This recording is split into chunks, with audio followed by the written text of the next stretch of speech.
Hey, I've got good news when it comes to talking about housing affordability.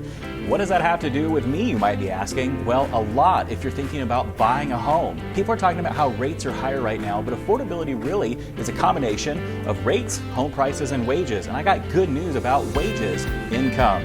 This graph right here shows wage growth over time. Incomes are rising and it's helping to balance out those affordability challenges.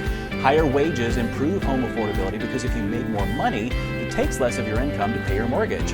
That means you don't have to put down as much of your paycheck towards your monthly housing cost. Well, even with mortgage rates in the 6% range and home prices higher than they've been just a few years ago, surging income levels help with affordability. So if you're thinking about buying soon, let's connect. I can help explain how rates, prices, and wages all work together so you can make an informed decision.